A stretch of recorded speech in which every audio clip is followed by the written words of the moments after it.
Hey guys, it's Jan, also known as Unbluster, and today we are taking a look at the Toyota GR Supra. There you go. So this is the production version of the Yaris WRC. I think that was released on the MA chassis a few months ago. I'm not sure, but yeah, this is essentially like when you do racing. I think you got to do some homologation, and then of course they have to make a production version of the car in real life. So this is what that is essentially, the GR Yaris. So let's take a look at the item number 18097 1100 yen. So let's set the body and the cover aside, and it looks like there you go.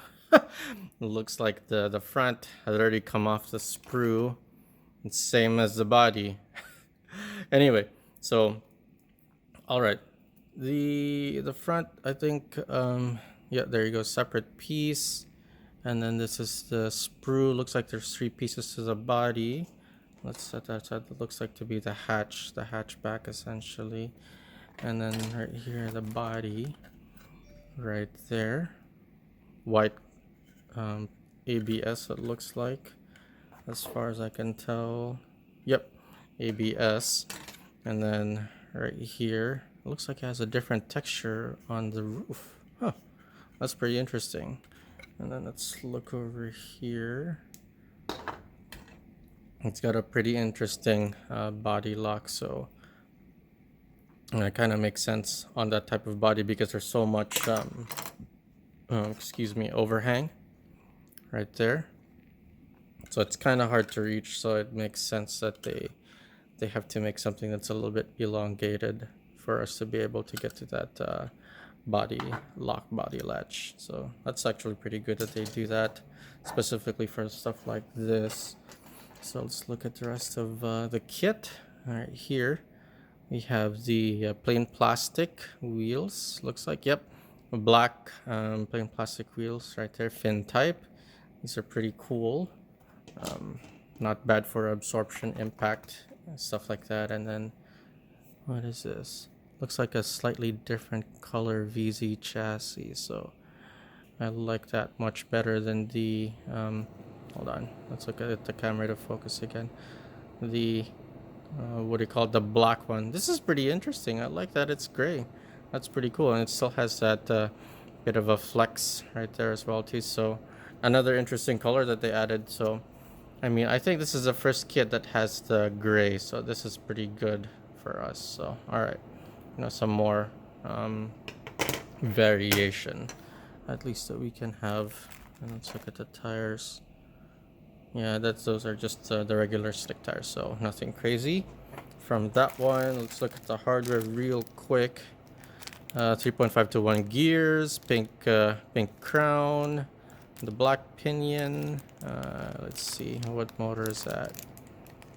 Let's take a look. Mabuchi motor right there. Okay, so that's pretty good. So this is probably made in Japan, I'm guessing. I'm just guessing. Let's take a quick look. Yep, essentially, like, it's a pretty good hint that when you are looking at a kit that has a Mabuchi motor, essentially for new releases, it generally ends up being made in Japan. So anything, I'm guessing, that is not made in Japan, essentially, like if it's, I think, made in the Philippines or something like that, it's likely going to be supplied with an SMC motor, but sometimes it isn't. So yeah, it's not always consistent as far as I can tell. So this is the gray A parts right here, and this is actually pretty interesting. I do like the gray color. Oh, this is pretty cool. I like that. A lot more understated, nothing too fancy. It's not a bright color, and it's like if you probably combine it with like a black chassis, it's gonna look pretty nice actually, in my opinion. So if you want to do that stuff, then you can do that. Let's take a look at what's here. Let's look at the manual. Oh, well, that's interesting. The manual is a lot different. Item number 18097. Oh, hey, that's cool. Wow. I haven't looked at the new manuals recent. Well, I think this is the biggest. This is the new manual. Maybe the other new kits also have this too, but there you go. Wow. They've really made the manual a lot clearer, and it's more of a booklet style instead of like a fold out. I like that. That's cool. Look at this. I mean, the instructions are all pretty much the same as they used to be, of course. It's just the same great old Tamiya instructions, except now it's a lot more organized. You know, the numbers are big right here, so you can tell exactly which step you're in, right there. And then the snaps are still there.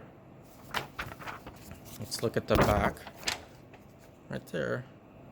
Oh, it's definitely a lot clearer than before. Right there, especially if you're a new racer, you're just getting back into the hobby.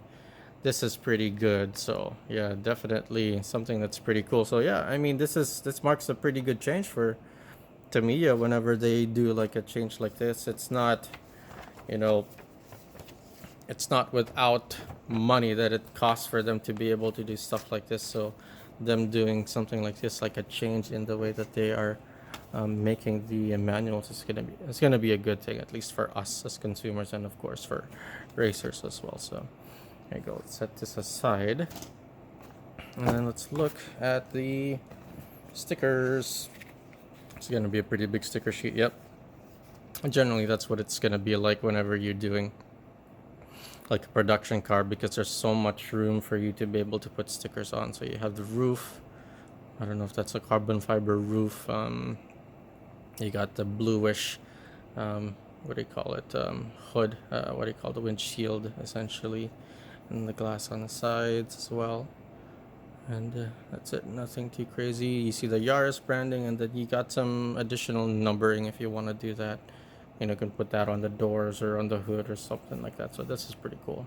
All right, so let's put that back, and then we're gonna go ahead and rate this kit in terms of value, collectability, and upgradability. So for value, it comes in at 1100 yen, so it's a pretty base price model kit, but it does lack some, you know, upgraded parts, which you're really not gonna see on a new release kit like this. So definitely that's something to think about. Anytime you see like a new kit, usually it comes with slick tires, you know, pretty much no reinforced chassis, stuff like that. So you don't really want to expect too much, but it still comes in at 1100 yen, so that's still pretty cheap in terms of what a kit could be. So in my opinion, the value would have to be around 7. So for collectability, I'd have to give it a little bit of a boost because of the different stuff that's added in here. At least a couple of things. Nothing because of, you know, the extra parts that are like, you know, good for upgrades, but more for firsts, essentially. There's a couple of firsts. There's a few actually. First Yaris body, of course, that's pretty normal, especially the GR Yaris in particular. Not the WRC, that's a completely different body. That's a different design. And first gray VZ chassis, that's pretty cool right there. And then of course the first change on that new manual, that's actually pretty interesting. I actually hope that Tamiya keeps doing that from now on, because that's a much clearer what do you call it, manual. And if they do that type of manual for stuff like the starter packs, those would be a pretty good idea. So I'd have to rate the collectability at an 8. And for upgradability, this is actually a pretty good kit already. I mean, the only things that you really need to go add are the wheels that you probably need to do, the tires maybe, and then if you really want to change it up, I mean, the body's going to be kind of heavy, so you'd probably have to change the body if you want to compete and say something like a tune class, where this is probably pretty okay. So I mean, there's a few different things that you'd have to add, so I'm gonna give it a 7 in terms of upgradability. So all in all, the average is going to be listed here by future editor Jan. And that's it, guys. Thank you for watching. This has been my unboxing and overview of the Toyota GR Yaris. If you'd like to see more videos like this, please like, subscribe, and share. And thanks for watching. Go race.